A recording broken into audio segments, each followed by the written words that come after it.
Hey there, Parker Reed here, and welcome to PR Media, your home for everything movies and music through my eyes. And today is a very special video because it's the first ever video I'm doing with a guest. I have my friend and colleague here, Mr. Kyle Gurkowski. Say hi to the people, Kyle. Hello, people. So for today, since Kyle is in town from Milwaukee, we're going to be talking about some movies that we're kind of embarrassed to own, but secretly proud of. So there's going to be some glorious schlock here. So we're going to count down 3 movies each. We're going to start off with Kyle. He's going to talk a little bit about the film, why he decided to own it when it's probably utterly trash. So Kyle, what's your first movie today that you're kind of embarrassed to own? Well, my first movie is the 2009 classic Mega Shark vs. Giant Octopus. In the Arctic melting, 2 prehistoric sea creatures have been unleashed from their tombs of ice. Bigger, stronger, and faster than ever in our modern world has seen, they terrorize the ocean with an appetite for destruction that engulfs anything in their path. So basically, that is going to be like a Guns N' Roses song because they have an appetite for destruction? Haha. That they do. Do you own Sharknado? I do not. I've never actually seen Sharknado. You've never seen Sharknado? I got this movie because we got a Blu-ray player when I was a kid, and I was so excited to have Blu-rays that I couldn't wait for Christmas. So my parents bought me Mega Shark vs. Giant Octopus, and that is my first Blu-ray. So that's why I have it still in my collection. My first Blu-ray for Christmas was supposed to be Inception, so...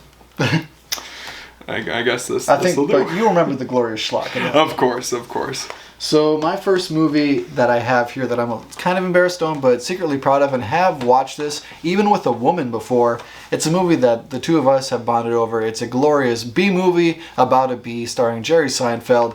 It is the B movie here on Blu-ray. Look at that glorious cover. B! So this is all about a bee's life and his struggle to find a purpose. And what do you think about the B movie, Kyle? Is it one of the greatest films of all time? It is. It needs a 4K release, Parker. It really does need a 4K release, and the fact that it doesn't have one yet, but movies like Van Wilder do and the Emoji Movie do, but B movies getting shafted, that's just not cool with me. And it really shines a light on jazz music and interspecies bestiality, and it's just a fantastic release. And that's my first movie that I'm slightly embarrassed to own, but more so proud of. Kyle, what's your second release? This one's controversial, and I didn't know if it was welcome in this house, but my next film is the Academy Award-winning film Moonlight from the 2017 Academy Awards.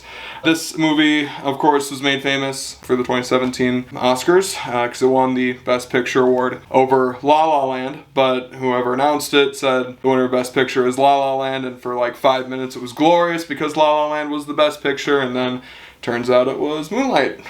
Dude, I'm still emotionally scarred by that. Me too. When you brought it in, I was like, God damn it. That brought back so many horrible memories. I've watched this movie twice. Once right after, because I needed to see this movie. I hadn't seen it before. It was announced as Best Picture. And I watched it again with one of my friends who fell asleep after 20 minutes of watching it. And I had to sit there and watch it by myself. I have it because I think it's just, it's just linked to one of my favorite movies. So my second release is one of the worst theater experiences I've ever had. Probably the worst theater experience I've ever had. I saw it on Christmas Day a few years ago with my parents in this horrible theater called AMC in Eau Claire, Wisconsin. It was boiling hot. I never checked my watch during movies, but I checked it probably 3 or 4 times, and I had the poster in my bathroom just so it would help induce shit, because that's the only thing that comes to mind when I think about this movie. It is Matt Damon in Downsizing. And yes, I have the 4K release because you want to see your shit in the highest quality humanly possible. This movie is boring, it's long, and it has lines by like a broken English-speaking actress saying, "What kind of fuck you give me? Was it a pity fuck or a love fuck?" And that's the kind of quality that you're dealing with in this movie. It's horrible, and the only reason I own it is so when I look at it on my shelf, I can remember what a good movie is. It is just a visual reminder. It's like looking at a picture of an ex that you dated that was absolutely a bitch. You're like, oh my gosh, I appreciate my current partner so much more. That's what Downsizing is for me. Kyle, have you ever seen Downsizing before? Yeah, I saw it in spurts. I could only get through about 20 minutes of it before shutting it off, and then I gave it another chance. I don't know why. That's more of a chance that you should have given it. This movie should not exist. Actors like Jason Sudeikis are in it for like 20 minutes, and you're like, oh, they're going to be a bright spot. Nope. they're gone. And just like your enjoyment you thought you were going to get out of this movie, no, it's gone. That's basically Downsizing for me. It's not enjoyable whatsoever. And this is a movie I am just embarrassed to own. I'm not proud of this whatsoever. I spent like 25 bucks on this on 4K for some odd reason. So Kyle, let's get past Downsizing. What's your last pick? My last pick is probably the highest quality film out of either of these. In terms of quality of the medium. It is Star Wars Episode 1, The Phantom Menace on VHS. Yes. And for those of you unfamiliar with VHS, it is 0.32K. There is no Dolby Atmos on it. You have the standard slipcover, but there's going to be no digital download in it. So I have never actually put it in a VHS. It's a decoration, actually. VHS? More like VHS. But yeah, you know, it's retro, you know. It's retro, and that's why I have it. It's good retro like polio is retro. That's about the same effect. Yes. Do you want to see compressed audio and subpar video quality? Go for a VHS. But this movie, I still really enjoy it, even though objectively, it's not a great film. It was the introduction of Jar Jar Binks, midi-chlorians, and Jake Lloyd, the fantastic player who played Anakin. Now this is pod racing. Means I'm going home. That's the quality of the Phantom Menace, but we all know it. We can only meme on the Phantom Menace so many times. Ultimately, you like that movie, right? Yeah, but I would say it's a lot better in 4K. Much better in 4K. You can see all the pixelated, outdated CGI in its fullest quality. That was probably my least favorite 4K release of Star Wars that came out, but ultimately, I enjoy all the Star Wars movies, even though the first two prequels are kind of cringy. So my last release is probably one of my favorite films I've seen in the past couple years. Not for the traditional reasons you might think, like great acting or great storyline or great performances or great music.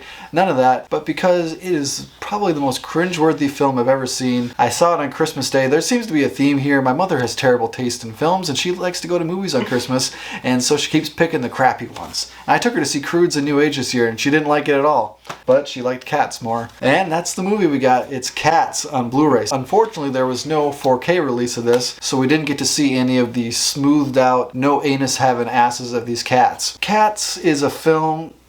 That's basically all I can say about it. Cats is a movie. What did you think of Cats, Kyle? You know, it's a good musical. If you really think about musicals, it's not really a whole lot in the way of story. It's certainly modern musicals. You have more advanced stories, but with more of the classical style musicals like this, it's just kind of a lot of showboating. It's a lot of tap dance numbers. It's a lot of, look what we can do with our stage effects. You know, I didn't hate Cats, but I also came into that with that kind of musical background, that musical perspective that I just knew it. Still weird, still boring, but still have to figure out what a Jellicle cat is. And Jellicle cats, Jellicle cats. Basically, this entire movie is just these cats want to live a different life and want to like have an eternal afterlife. So they all just introduce themselves as their audition tape. That's the entire film. It's just a bunch of, this is me, this is what I do, and this is why I do it. But Taylor Swift shows up at the end. I mean, she's on the back. She has quite a large photo, even though she's only in the movie for like 15 minutes or so. So ultimately what strikes me as a memorable film is one that sticks in my mind and that certain moments can stick out. There's been plenty of totally average movies that I've watched that I just come in one ear, come in one eye, and I've never seen them or hear them again. But this movie sticks with me. That's why I bought it. That's why I paid physical money. I paid for a ticket and then I paid for it on Blu-ray. So ultimately I paid like 40, 50 bucks in the movie Cats in my entire life. And currently the theater print that looks almost exactly like this hangs above my toilet in utter shame for eternity. But it is a glorious thing that I see every single day. So am I proud to own Cats?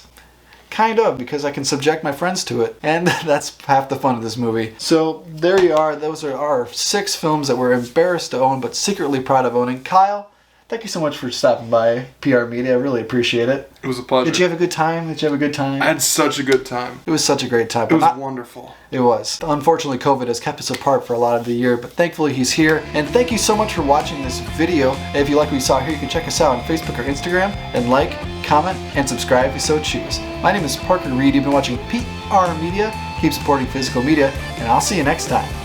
Thanks, guys.